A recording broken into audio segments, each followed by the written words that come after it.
Is the President's Advisor on Education, Dr. Kilemi Mweria. In the middle is our favorite, Edward Kisiangani, our resident political analyst, and next to him is Karachuonyo MP Engineer James Reggae, who is also now affectionately, referred to as the Reggae Bill. At least your proposed piece of legislation is referred to as such, and that, of course, is the Basic Education Amendment Bill of 2015, which is proposing, among other things, to scrap the KCPE and KCSE exams.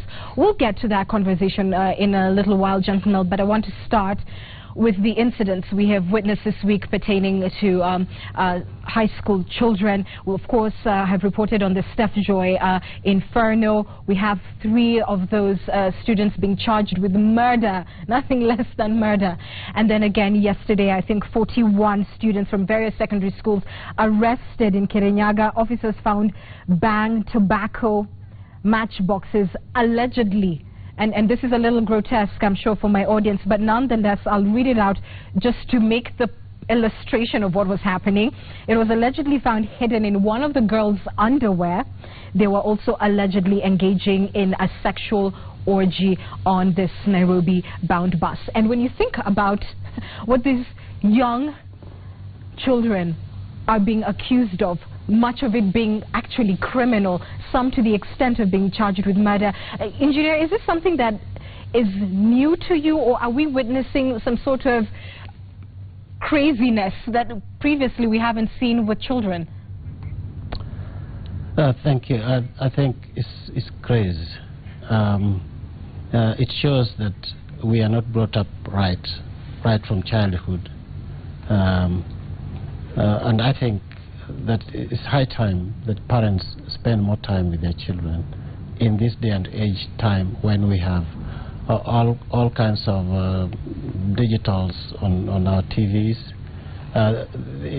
Earlier on, during our times, it was okay. We were engaged in looking after cows, and we did not see much to copy, But this is despicable.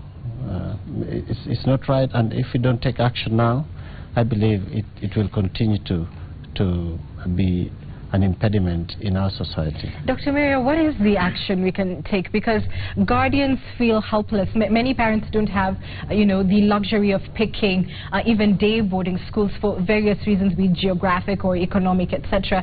And so they leave their children at the mercy of school heads and, basically hope that teachers will be able to step in where they can't. What is the solution to what we're seeing? Yeah, there are parents, even when there are schools where they can take their children, day schools, they prefer to take them to boarding schools. In fact, it's really becoming crazy now. Some are taking them to boarding schools, even at kindergarten. So it's like parents are saying, it's not up to me. It's up to the teachers and the institutions. That's a problem. We have many more numbers now of students. We have an explosion of information. You can have information of all sides, from the telephone, from computers, from all. So, and then, the schools are limited in terms of their capacity to handle these numbers. But children themselves have become much less disciplined than was the case before.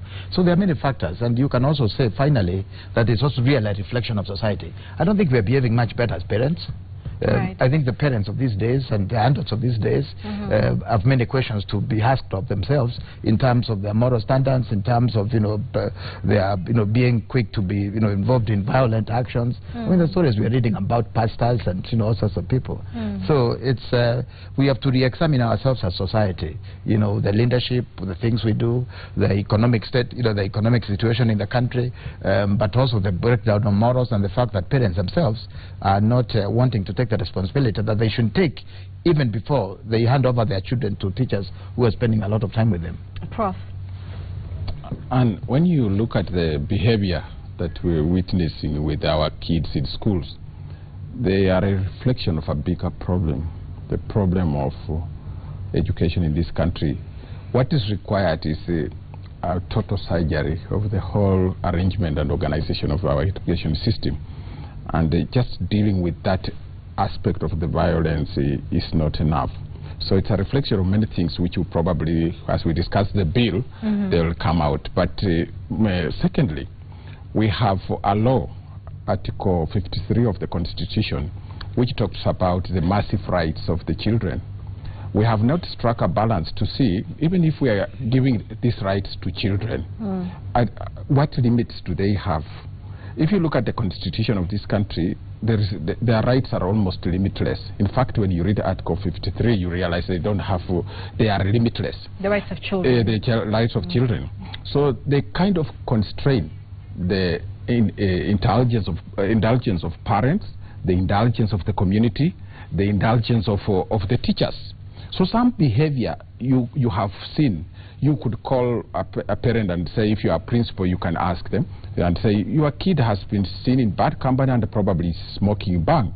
And the parents sometimes take a defensive position. So the dilemma in which we are is how far can we still protect the rights of children without necessarily allowing them to mess themselves up. That they have a responsibility to look after. So it's a national debate, and we need to strike this balance before we go far. So maybe that will help. Otherwise, it's not going to be easy talking about it. Even if we examine the parents' behavior, the parents' behavior can also be regulated, but these children will soon be parents. But they are parents who have enjoyed endless rights, and they might also pass over the same thinking to their children. So it's a national crisis which cannot be given a simple solution. Right. Engineer Rege, I'm going to get into the details of your bill shortly, but before we do that, to what extent do you think, and Dr. Mweria has pointed this out, to what extent do you think boarding school predisposes, if you like, children to a certain type of rebellious nature? Do you think that perhaps there's too much free time, too much unsupervised free time? You talked about the many activities that you are engaged in as a school-going child. How is boarding school structured? Is there a need to rethink that? You know, I'm a politician. I know. So I'm eagerly awaiting your answer. Boarding schools have quite a big role in this, the behavior. When I was in a boarding school, I was a prefect in high school, and I had to make sure that all students are within the campus on time. And failure to do that was tantamount to punishment on the weekend. We punish them not to go out. Right. Yeah. But today, I think kids have the leeway of escaping from dormitories, the nights, the days, they are gone, nobody knows. So there's no proper regulation, if you want to say that. And is that a fault of the school then? Yes, it's part of... I don't think so. The school has got to do with this, but also, as I said earlier, is upbringing. If we are not brought up right to understand what the society needs, I mean... Even in their homes, engineer, where they come from, the kids could still be doing worse things than the ones that they do in boarding school. It's bringing up by the parents. So really, and you know, these kids have a right to take their parents to court if their rights are violated. A neighbor can come in and tell you that you are mistreating your child, and can prefer charges against you. So really, the problem is there is a dilemma. There is a dilemma on parents. There is a dilemma on school heads and the teachers. There is a limit you can go to tell the kid this is not right. Otherwise, you know, there is not enough mechanism in place which can tell you now this is how to deal with the kids. If they go beyond that, you will just say no. The rights of the child are there, so that is the extent to which I can work. Yeah, but you know, but at the same time, these days and times, it's the same as you find, you know, with the democracy among the mature adults.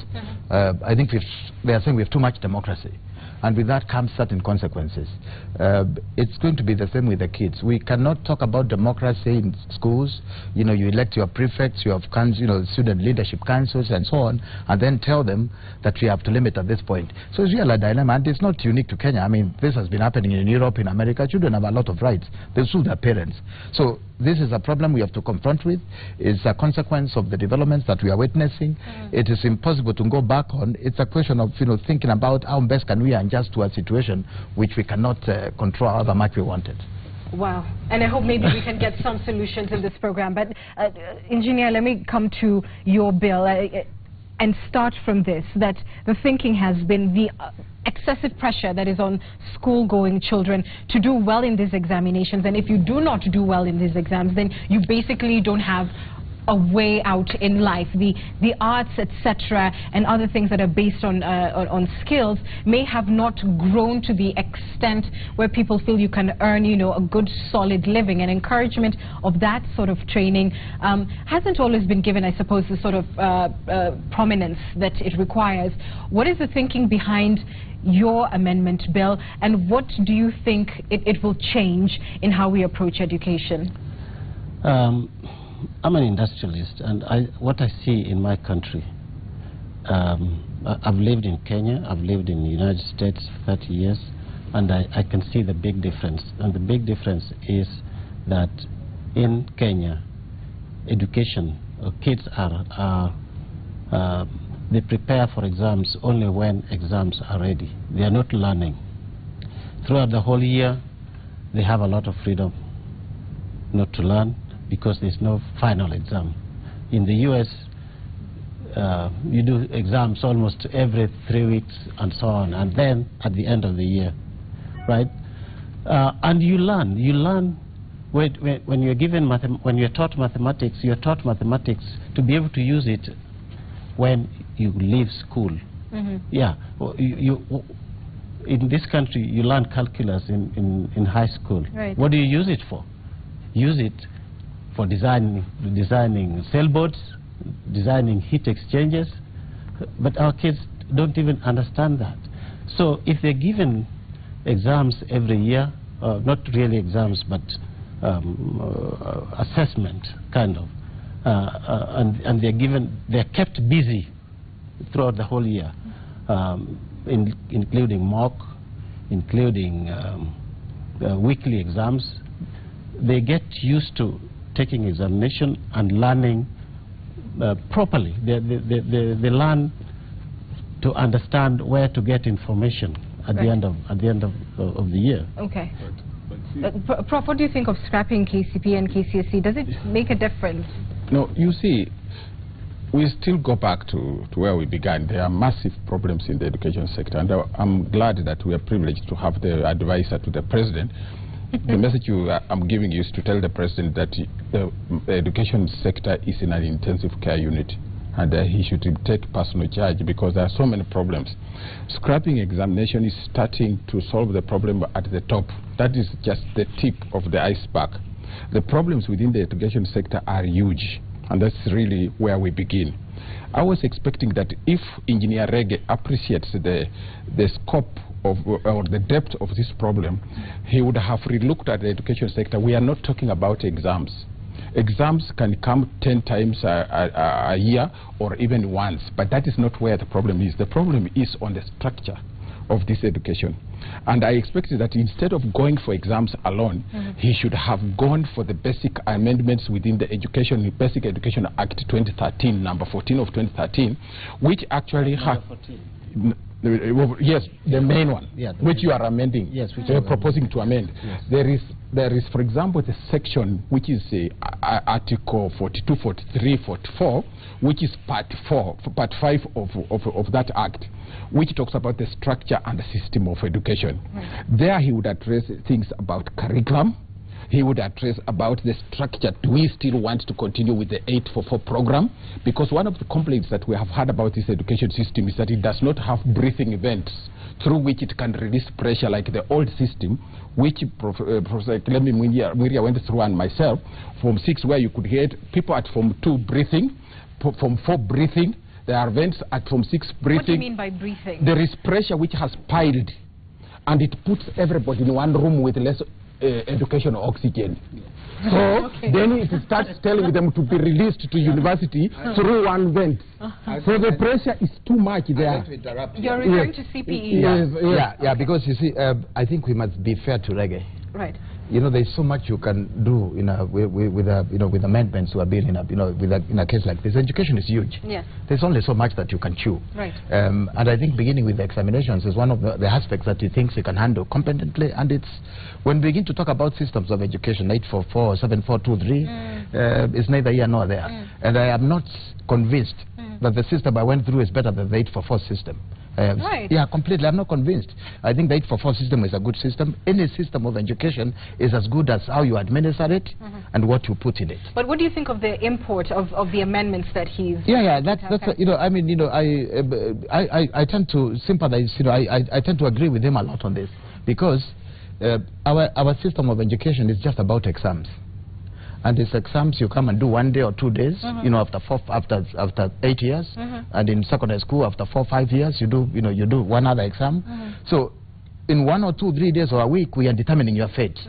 It is not fair. But secondly, understood also here, Mwalimu, you understand that what the bill has done is to increase the number of exams the kids can take, and that is the point. We are already which will be basically tallied to a final grade. Exactly. Yes. Exactly. Yes, but so it's not do or die at standard. No, exactly. That is precisely the point. The false assumption is that when you increase the number of tests, you also promote learning. Yes. You are not even thinking about the capacity of the Kenya National Examination Council to handle this. Of course, you have said this is a money bill. And I agree with you. There are monetary implications, so we have to plan for it. We have to plan for it, but we are not going to give up an idea because we have not looked at those implications. Yes. It looks at these implications. Yes. So I think the point here is that... Is it the number of times that people sit exams that promotes learning? Let me tell you why. You are an education. Yes, I'll tell you why it promotes learning. But these are assessments. Yeah, let me tell you why. Let me say why it would promote learning. When you sit an exam at the end of standard 8, a lot of times you cram the material of that year. If you're doing an exam, you know, after standard 5, 6, 7, and 8, you are forced to be continually updating yourself on the information. So by the time you do, if it counts, standard 5 counts, standard 6 counts, standard 7 counts, we are evaluating much more than just 1 year of learning. So, and that also will force students to be always alert, and the teachers. And it's a way also of getting teachers to be more accountable. By the time you graduate your class from standard 5, you are preparing them for the next class, and so on and so on and so on. So we are getting many more teachers involved. You don't seem convinced. What issue are you taking? My point is, they're thinking that, and this one needs statistical data to prove that if you're going to give more exams, people will be more alert, and the people will not cram the notes. I can still do that, memorize notes, just to make sure. In fact, what you are doing, you are making it easier to memorize these notes and pass exams, because now you don't have to memorize what was done in 4 years, but now you can memorize what was done in 1 year. So the whole problem remains. What we are supposed to look at, and I'm begging my co-discussant to understand that, in fact, what we really need to do is to look at the content of this education system and the way we structure its delivery. These are the things that can improve the quality of the final product. But it is not about exams. Honestly, exams can be set, exams can be marked, you can give grades. There are all sorts of issues about accountability in these exams, transparency, how they will be set. You are already overburdening an institution, and I could see that you didn't have even the consequential amendments over the National Examinations Act to make this National Examination Council even more efficient. It is already in problems. It cannot even, administer good, credible national exams, and then you are giving it more exams. I expect that that amendment to accompany his, so that we can reform that. But let's allow engineer to respond to but I just want, before engineer comes in, I'd like to say that some of the points that the professor is making are valid, except that they're being addressed elsewhere. If it's about curriculum, that reform is going on. If it's about structure, these issues are being discussed. But whether you have a curriculum or structure, you have to have exams. And everywhere in the world, exams are, are so critical, whatever you do. But we must have other people doing other things as we concentrate on how to evaluate what these other people are doing in terms of giving us a curriculum that we have substantive. I also feel that it's high time NEC looked at how they set exams, how they examine students. Today we are all computerized. We need a change. They need to look at all of this and find out where they sit in the whole of this mess. They must redesign. We cannot have this for, God knows, 30, 40 years. Yeah? We need to change. We need to change. The number of students per class is always increasing. Yeah? You know, engineer, Yes. you are a member of parliament. Yes. If you look at the situation in schools, Yes. you know very well that there are issues of remuneration not addressed by the Act. There are, you know, the Act, the Education Act, the Basic Education Act, it just mentions the Salaries Review Commission. There are other issues which touch on the personnel. Are you talking about the exam markers? No, The remuneration? No, and the reason why I'm saying that is that he is amending, is amending the items he's amending is Article 84. I'm amending the word basic education to include pre-primary, primary, and secondary. But the focus is on Article 84. What does? No. I'm amending Article 14. This is Article 84, which of the original. It's one of the articles. It's one of the articles. What is your point? I'm looking at March 13 of 2013. Yes. 2013. Yeah, but what was the point? Let's hear the point apart from there. Exactly. Yeah. What's the point? The point is that if you read the Engineer Legacy item, right, which is here the amendment, they are addressing the original item, which is Article 84 of the Basic Education Act. And the problem with that would be... and he's talking about things we do with administering exams, which is contained in the Act, isn't it? Yes, as opposed to what? You know, it's an additional. For example, it says that, you know, the Article 84 says that the Cabinet Secretary and, you know, the Kenya National Examination Council will be in charge of exams.